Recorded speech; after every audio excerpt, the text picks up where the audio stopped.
Bonjour, honorable assistance. Je tiens avant tout à remercier donc, le comité d'organisation de la SAFRO, en particulier le professeur Mouka, le professeur Mouka pour leur invitation. Donc nous allons voir ensemble la biologie moléculaire des cancers digestifs.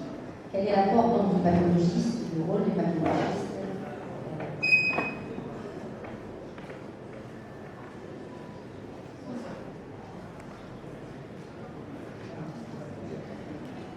Donc l'objectif de cette présentation, c'est d'essayer de connaître les différents types d'anomalies moléculaires, les différentes méthodes utilisées pour identifier ces anomalies, leur indication et les modalités de prélèvement, quelles sont les principales anomalies moléculaires qui influencent donc la décision en oncologie digestive et les principes et limites des techniques d'évaluation de ces marqueurs. Les progrès récents donc, en biologie moléculaire ont donc permis une meilleure compréhension des mécanismes de carcinogénèse et par conséquent une meilleure connaissance des cibles moléculaires et le développement de nouvelles thérapies spécifiques dites ciblées. Ces dernières ont révolutionné l'approche de la prise en charge des cancers digestifs localement avancés et métastatiques et a rehaussé donc le rôle du pathologiste. Donc le pathologiste joue depuis longtemps un rôle important dans la prise en charge de ces cancers digestifs. Ce rôle repose toujours en grande partie sur les techniques morphologiques. Donc d'abord, c'est le diagnostic morphologique qui prime grâce à la coloration standard de l'ADN-méosine que vous connaissez. La pathologie moléculaire est souvent incluse dans une approche plus large de biopathologie et participe non seulement au progrès de pathologie diagnostique, mais surtout thérapeutique. Qu'est-ce qu'un test moléculaire? Un test moléculaire vise à détecter d'éventuelles anomalies ou altérations moléculaires dans la tumeur d'un patient. Donc, seuls les patients qui présentent une anomalie moléculaire donnée dans leur tumeur, identifiée par un test moléculaire, se verront prescrire le traitement correspondant, donc le traitement dit ciblé. Alors, qu'est-ce que sont ces anomalies? Alors, elles peuvent se présenter sous 4 formes. On peut avoir des mutations. Il s'agit de modification de la séquence d'un gène. C'est l'exemple de la mutation KRAS, NRAS, BRAF, GFR, etc. Ça peut être des translocations, c'est-à-dire c'est un déplacement d'un fragment de chromosome sur un autre chromosome. C'est l'exemple des translocations BCR-ABL, transcrits donc de fusion dans les sarcomes, etc. Le troisième type d'anomalie moléculaire, c'est l'amplification, c'est-à-dire c'est l'augmentation anormale du nombre de copies des gènes dans la cellule. C'est l'exemple type donc, de l'amplification du gène HER2. En quatrième lésion, ce sont soit des délétions, soit des insertions, c'est-à-dire la délétion, c'est la suppression d'un fragment d'ADN, et l'insertion, c'est un rajout d'un fragment d'ADN. Alors, comment se déroulent les tests moléculaires? D'abord, sur quoi ils sont réalisés à partir d'un prélèvement de la tumeur. Qui donc, peut prescrire cet examen? Généralement, c'est l'oncologue. Ça peut être le spécialiste d'organes et ou le pathologiste quand il a les données qu'il faut, c'est-à-dire qu'il s'agit d'un stade avancé métastatique. Cette demande d'examen se fait au moment du diagnostic. Elle peut se faire parfois plus tard, lors du parcours du patient, si la maladie évolue. Donc, quelles sont les différentes méthodes qu'on utilise pour identifier ces anomalies moléculaires?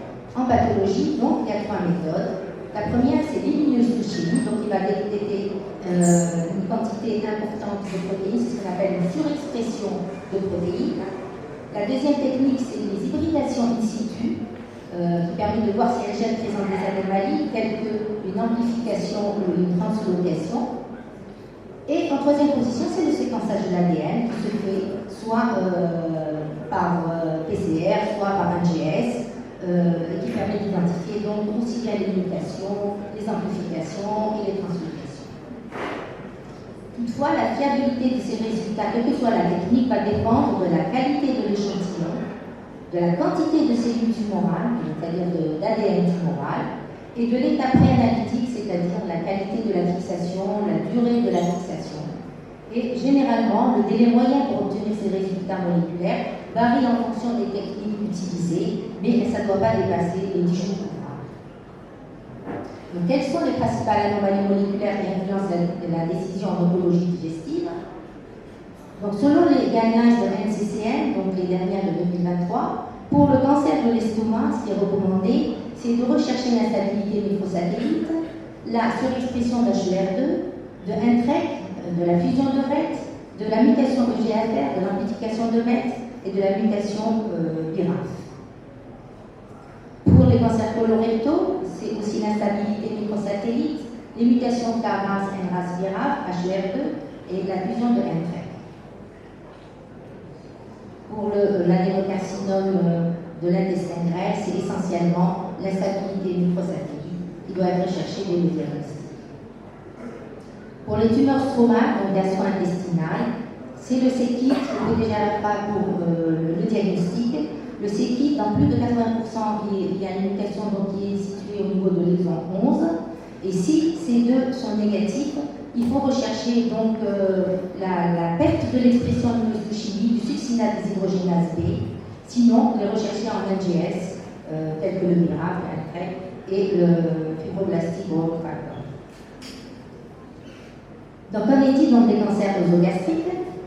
Donc, c'est avant tout l'HER2 qu'il faut rechercher, qui est un important facteur prognostique et prédictif, qui est observé dans 20% des cas. Il est plus souvent observé à la jonction œsogastrique au niveau donc, du corps gastrique et de l'antre.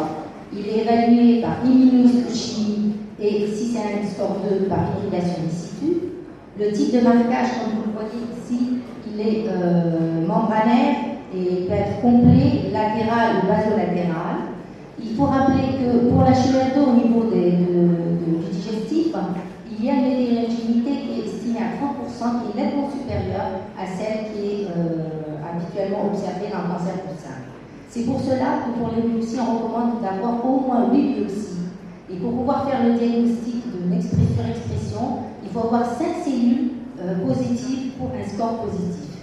Sur les pièces opératoires, il faut avoir au moins 10% de cellules qui ont exprimé donc la HER2. Si on est devant un score 3-3 ou bien un score 2-3 qui a été confirmé par l'hybridation in situ, le patient sera éligible au traitement. Il faut savoir que toute chimiothérapie néoadjuvante va diminuer le taux d'expression de l'HER2 d'au moins 10%. C'est pour ça qu'il est recommandé de rechercher cette HER2 de façon combinée, aussi bien sur pièces opératoires que sur biopsie. Voici un petit peu la méthode, elle est standardisée. Il s'agit d'une expression membranaire, souvent incomplète, hétérogène. Donc là, vous avez sur l'image de gauche, c'est négatif en haut, une croix en haut à droite, deux croix sur et trois croix bien sûr. Mais on a une technique qu'on va voir ensemble tout à l'heure, voilà, les critères de scoring. Donc pour pouvoir, comment on va dire une croix, deux croix ou zéro, donc on regarde au faible grandissement et à ce moment-là, si on a une expression qu'on voit très bien au faible grandissement, on est dans le score 3.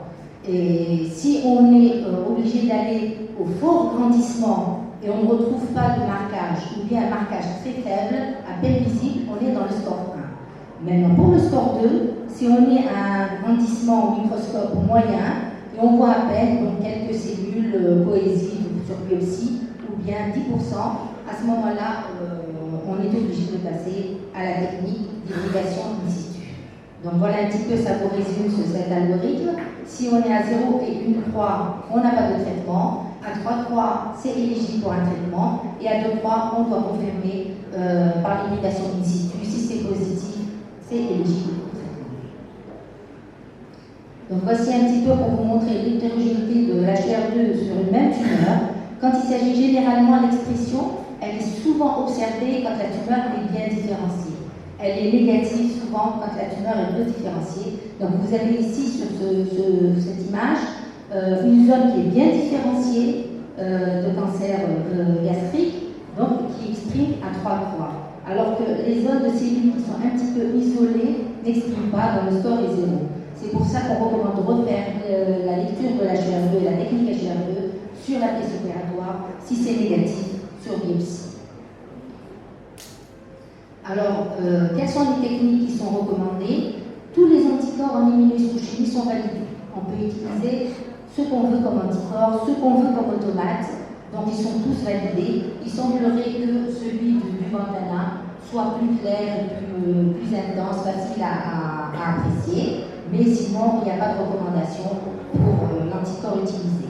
C'est C'est pareil pour l'hybridation in situ. On n'a pas de recommandation pour la sonde utilisée. On peut utiliser, elles sont toutes validées. On peut utiliser la sonde qu'on veut.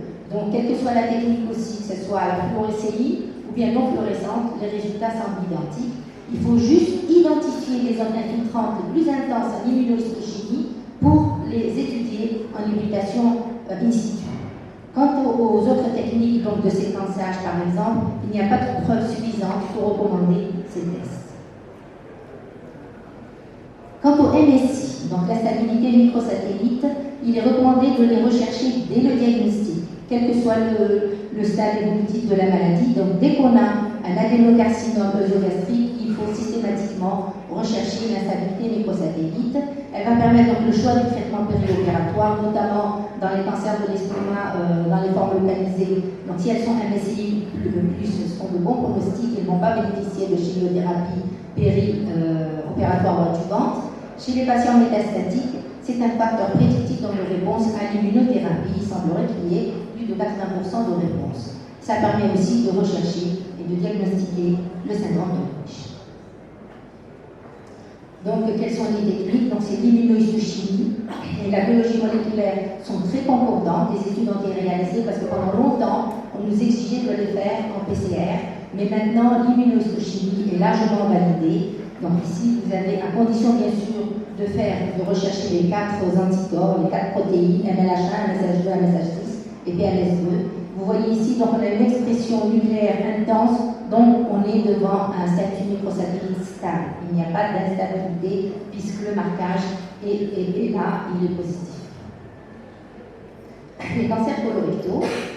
Pareil, donc pour les cancers colorectaux, on recherche en première intention l'instabilité microsatellite qui est retrouvée dans 10 à 15% des cancers colorectaux sporadiques. Ça permet également le screening donc, des syndromes de Lynch.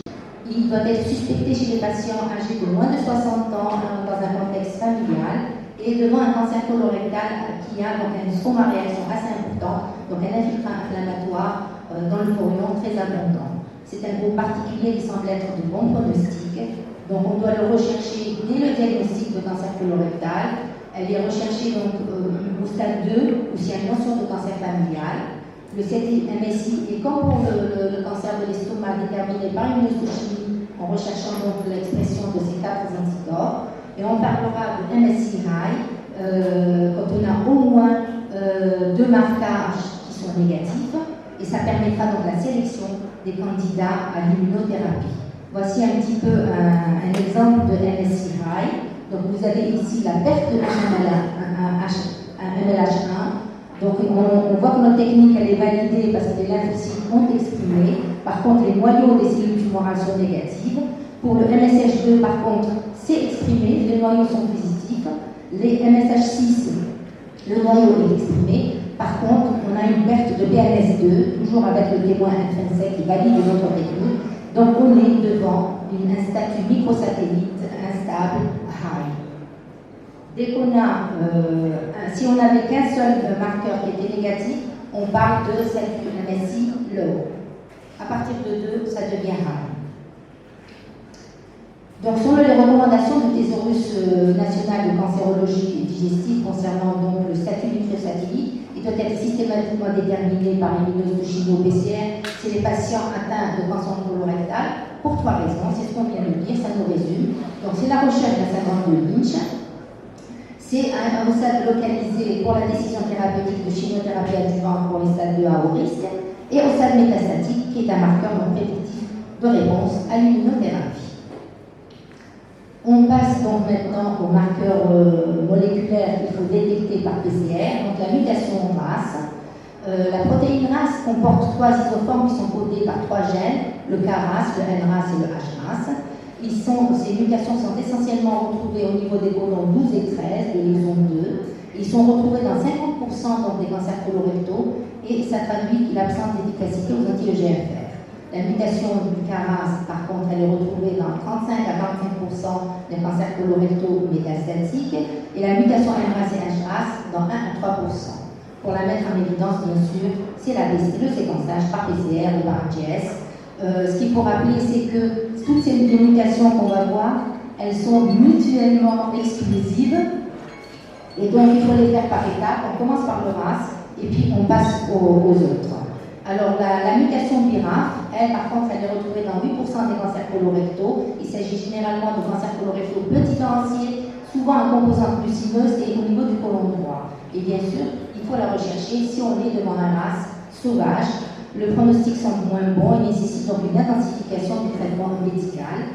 Et si on a une mutation BRAF avec une perte MLH1, donc MSI, l'eau qui est observée dans 50% des cas, il faut suspecter le syndrome de Lynch. Donc on va le rechercher par immunohistochimie, ça a été validé, en utilisant donc l'anticorps VE1 sur automate Bandana et qui montre une expression cytoplasmique, comme vous le voyez sur l'image de droite en bas. Alors, à quel moment va-t-on demander ces mutations? C'est dès le diagnostic de cancer colorectal métastatique. Ça se fait sur tissu fixé au formol et inclus en paraffine, que ce soit sur la tumeur primitive ou la métastase, c'est similaire. Et aussi, si le patient est en récurrence, il faut préférer la tumeur initiale parce que s'il y a un traitement néadjuvant, il peut modifier donc le statut mutationnel. Pour la HER2, le scoring est le même que pour l'estomac. La seule différence, c'est que pour l'interprétation, il faut qu'il y ait plus de 50% de cellules tumorales qui expriment pour parler d'un HER2 positif. La recherche de la fusion NTRK peut se faire aussi en immunohistochimie, mais elle est extrêmement rare. Il faut la rechercher ici, on a toutes les autres types qui sont sauvages. Pour le détecter, c'est en immunohistochimie, mais il faut, si c'est positif, il faut confirmer par hybridation in situ. Pour le cancer du pancréas, donc c'est également les MSI qui sont retrouvés dans 1 à 3% des cas, donc indiquant l'immunothérapie. On recherche également la fusion de NTRK qui est rare dans 1% des cas, et il y a d'autres marqueurs qui sont émergents. Mais le premier marqueur qu'il faut chercher dans les cancers du pancréas, c'est la mutation germinale de BRCA1 et 2 qui est observée dans 1 à 4%. Pour les cancers des voies biliaires, c'est des altérations essentiellement de la mutation de IDH1 et 2, des translocations de mutation du fibroblastique growth factor et d'autres qui ne peuvent se faire généralement que par NGS, qu'on ne fait pas donc encore chez nous. En pratique, comment faire une recherche de marqueurs? Donc les techniques, on les a citées, immunohistochimie, hybridation in situ et séquençage, sur tissu fixé au formol, biopsie ou gaz opératoire, tumeur primitive ou métastase.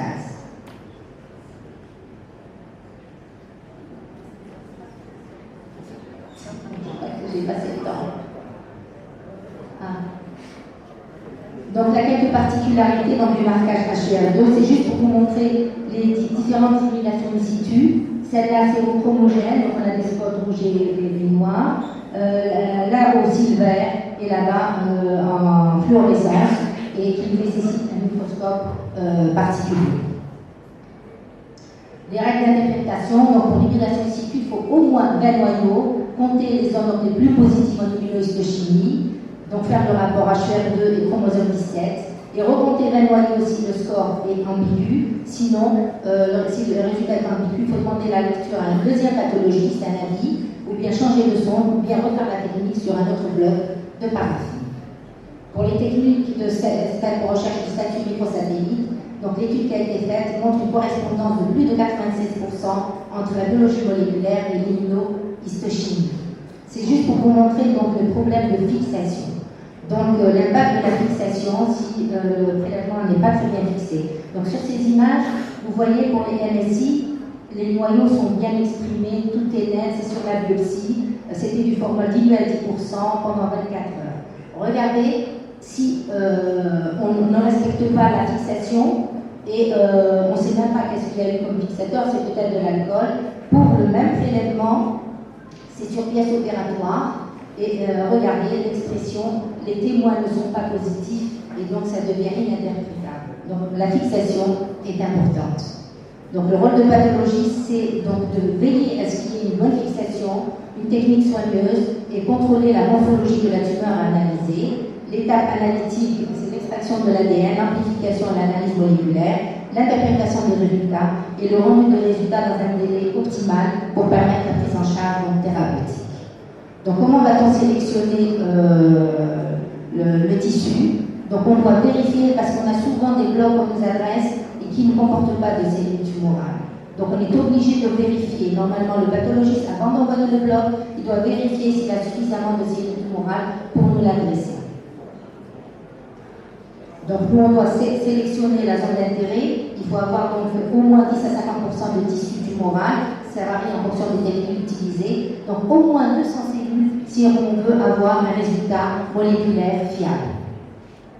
Voici un petit peu les différentes techniques. Donc le pathologiste doit faire un contrôle morphologique, cercler la zone d'intérêt, extraction de l'ADN et amplification par PCR. Parfois, nous avons des problèmes quand la cellularité tumorale n'est pas suffisante, soit après un traitement où il y a une stérilisation complète. Dans ce cas, il vaut mieux reprendre la première biopsie, ou bien dans des types histologiques qui sont commencés dans les cellules tumorales. Comme vous voyez ici, c'est un coloïde muqueux. Il y a plein de plages de leucine et très peu de cellules tumorales. Donc, on aura certainement un résultat qui n'est pas valide. Dans ce cas, l'idéal, ce serait peut-être de recourir à la biopsie liquide, qui est une méthode non invasive, reproductive, et être une bonne alternative quand le prélèvement tissulaire n'est pas réalisable, le matériel épuisé au bord d'un cellules tumorales, mauvaise qualité donc, de l'ADN et le suivi du traitement. En conclusion, les biomarqueurs spécifiques du tumeur permettront une sélection plus précise des patients susceptibles de répondre à un traitement particulier et d'en prévenir les effets toxiques chez ceux qui ont peu de chances d'en bénéficier. Le diagnostic histopathologique reste un préalable à la décision thérapeutique. Les étapes préanalytiques doivent être optimisées et contrôlées afin de garantir la qualité de l'ADN.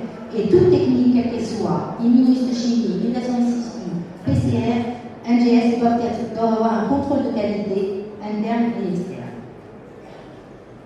Donc ça, c'est les points à retenir. Donc pour le cancer colorectal, l'INSI, mutation RAS, mutation BRAF, le cancer gastrique, la surexpression d'HER2, le statut ANSI, le pancréas, les mutations germinales, BRCA1, BRCA2, et le cholangiocarcinome, c'est le séquençage pour l'IDH1 et la translocation GFR2, et les tumeurs stromales, c'est la mutation KIT et PDGFR1. Je vous remercie. Merci beaucoup.